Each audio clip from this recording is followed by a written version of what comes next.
Sanskrit words, and you just feel what these sounds and vibration do to you. You know, because it's way more vibrational than it is conventional, right? Like that. Yeah.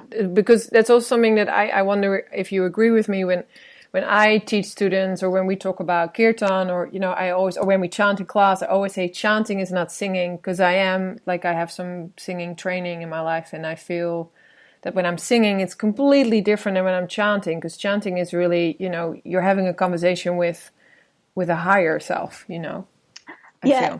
It's kind of like with chanting mantras or any kind of, I would say, sacred or divine sounds. It's like you harmonize your field, you harmonize your body and soul, and by creating these sound and vibration with your own voice.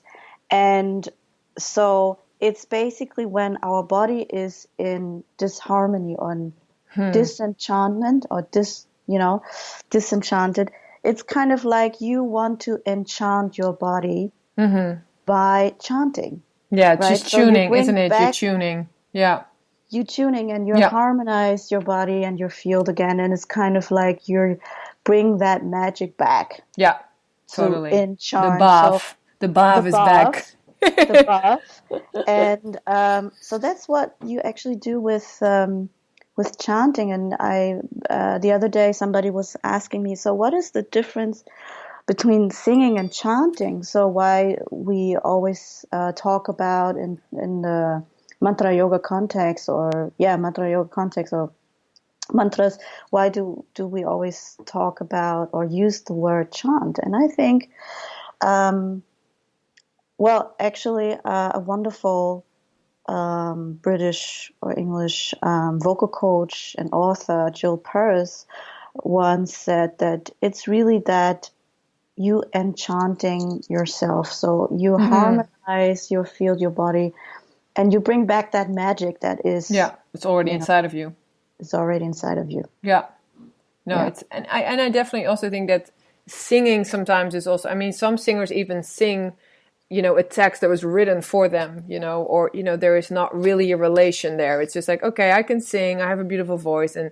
Whereas, I have been with teachers who chant and they not necessarily have the best voice, but they get you into tears straight away because you feel it, the channel is coming in, like that. Yeah. I think I definitely think that you have a gorgeous voice.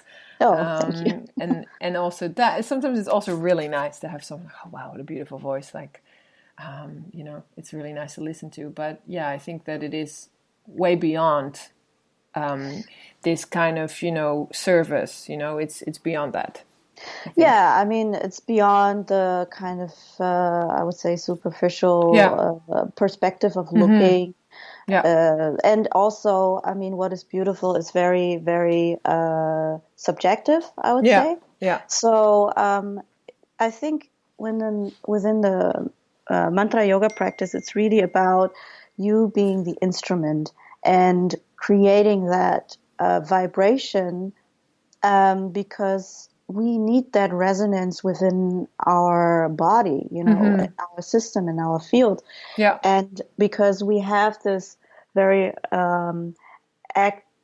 active memory within us, we need to remember these rhythms and resonance in order to harmonize our field, because we are energy. Yeah.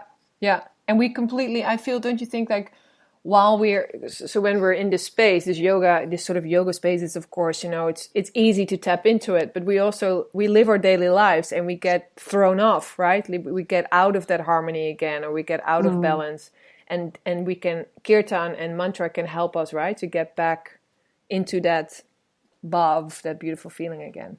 Yeah, it kind of brings you back in tune with yourself, because we all have our inner sound, which is called nada or nadam, the inner sound, and everybody has their own sound. So coming back to that sound and getting back in tune and harmonize with ourselves, it certainly helps to chant and bring back that resonance and rhythms within our body. And the last time I was in Berlin with you in your lovely house, we were talking a little bit with a project that you're doing with, I think her name is Andrea. Do I say this right? The yoga teacher that you're working with your son. Oh, no, it's Ulrike. Ulrike, yeah, Ulrike. Uli, yeah. Yeah, Uli, yeah. That's right. Yeah, we have this wonderful project called Sound to Soul Live Music Yoga. And we started off very, very innocently, I would say, without us knowing what we tap into really, because it started that I gave Uli as a birthday present, saying, "Oh, I'm going to chant in your class in the beginning, at the end. So at the beginning, and in Shavasana." And so yeah, I did that, and after that, people came up and asking us, "Oh, so are you going to do this regularly now?" And like, "Oh, actually, it was just from me a present to her, because it was her birthday." And they were like, "Oh, you should do this, more often." And then we were thinking, well, why not? Let's do like a whole class live music, me playing kirtan tunes and mantras. And we did that, and then people were like, "Oh, it was so wonderful. When will you do it? When are you going to do it again?" And we're like, "We don't know. We haven't really thought about it yet." And then we did one more, and then we did one more, and people were coming up and like, "Oh, when you're going to do this thing again?" So then we were thinking like, you know what? Actually, we should really sit down and do something and prepare something together. So it really aligns with the mantras, with the asanas. And so we did that and did a workshop, like a 2 workshop. And so this is how it kind of, we did like one more, and then it kind of built up until we got asked for, through a friend of hers, if we could do that during Fashion Week.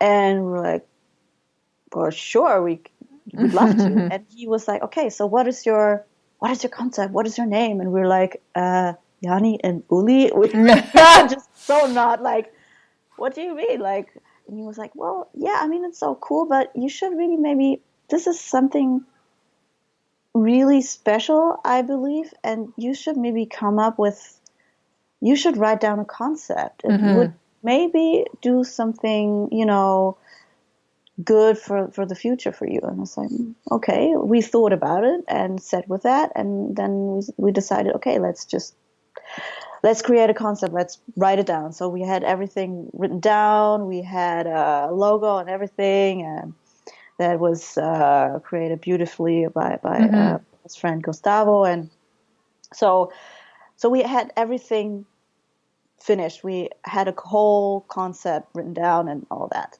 And then we put it in a chest of drawer. So like in a drawer.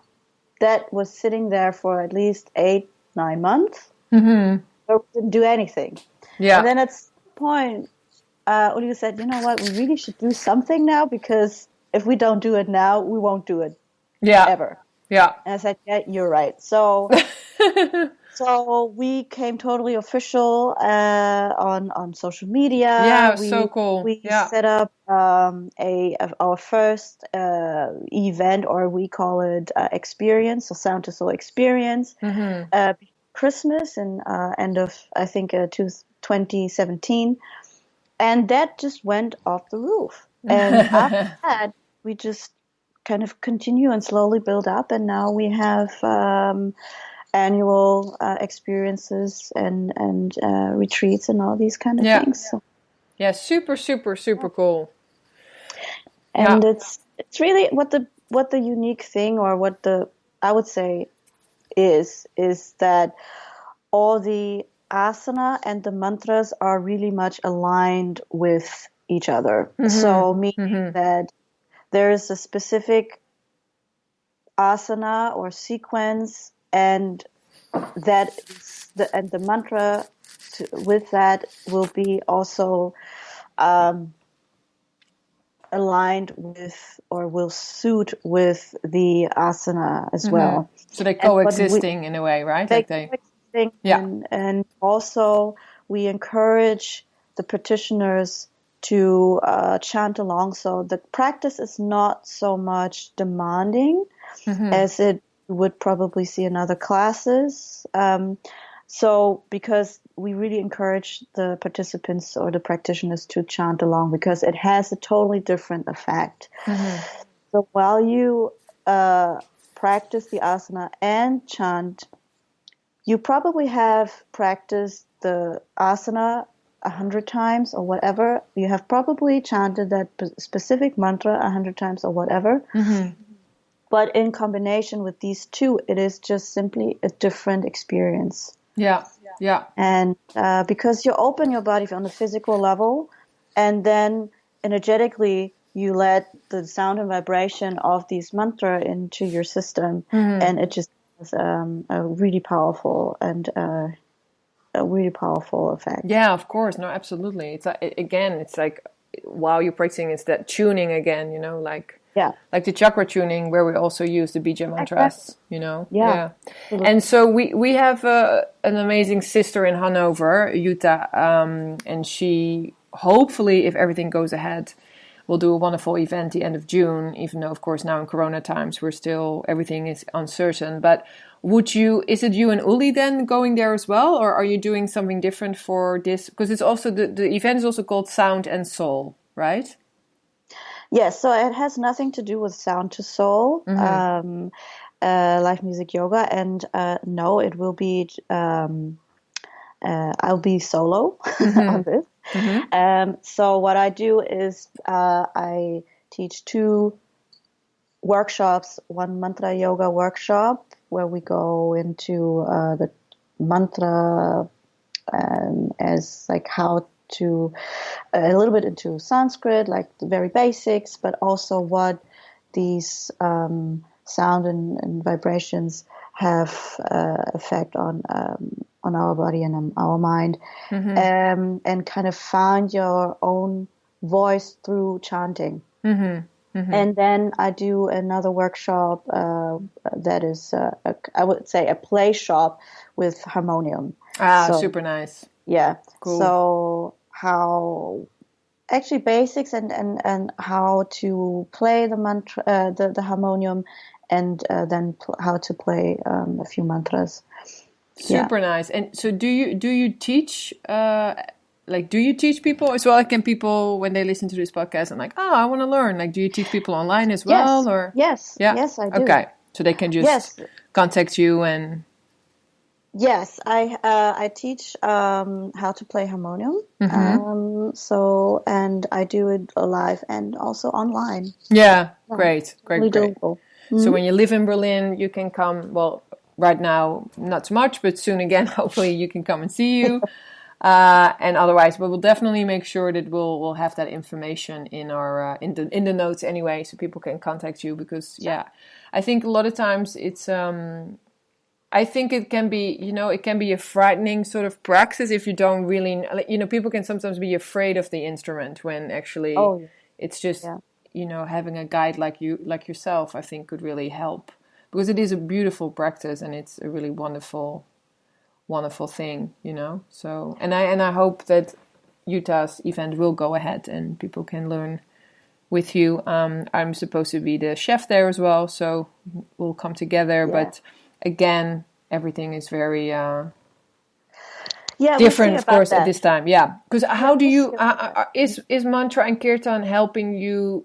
Like we were just talking, you were just asking me a question when you were interviewing me, and I was kind of mentioning like, yoga is keeping me sane at this insane time that we're living in. Is that for you as well with your mantra and kirtan practice? Like, is it really helping you in this difficult time?